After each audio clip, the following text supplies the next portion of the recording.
તાલાલાની તો તાલાલા મામલતદાર કચેરીના ઇન્ચાર્જ નાયબ મામલતદાર જેવી સિંધવ સામે ગંભીર આરોપો સાથે રેવન્યુ પ્રેક્ટિશનર્સ જિલ્લા કલેક્ટરને લેખિત રજૂઆત કરી છે। રેવન્યુ પ્રેક્ટિશનર્સના જણાવ્યા અનુસાર સિંધવ હકપત્રકની કાચી નોંધ પ્રમાણિત કરવા માટે વકીલો પાસેથી પૈસાની માંગણી કરે છે। જો પૈસા ન આપવામાં આવે તો અયોગ્ય કારણો દર્શાવીને નોંધો નામંજૂર કરી દેશે। 135D નોટિસોના કેસમાં પણ ગેરરીતિઓ થતી હોવાના આરોપો છે। પોસ્ટ ઓફિસના ઓનલાઈન પોર્ટલમાં UPAD નોટિસ મળ્યાનું દર્શાવવા છતાં તેને ધ્યાનમાં લેવામાં આવતી નથી। માત્ર પૈસા આપવામાં આવે ત્યારે જ નોંધ પ્રમાણિત થાય છે।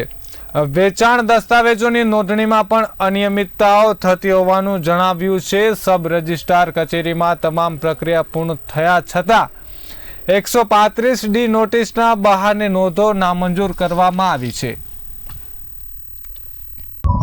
આજરોજ અમે મામલતદાર કચેરી તાલાલા ખાતે બધા રેવન્યુમાં પ્રેક્ટિસ કરતા એડવોકેટ મિત્રો ભેગા થયા છે। કેમ કે અહીંયા અમારે એક નાયબ મામલતદાર સુપર કરીને સિંધવ સાહેબ છે, એ બિનજરૂરી બિનકારણોસર નોંધ નામંજૂર કરે છે અને એડવોકેટને પૂર્તતા કરવાનો સમય નથી આપતા અને પોતાનું મનસ્વી વલણ કરી અને નોંધ નામંજૂર કરે છે, જેના વિરોધમાં અમે આજરોજ બધા આવેદનપત્ર આપવા માટે ભેગા થયેલ છે। અમે આજરોજ જેવી સિંધવ સાહેબ વિરુદ્ધ આવેદન દેવા માટે અમે બધા વકીલ મિત્રો જોડાયા છીએ અને આવેદન આપ્યું છે।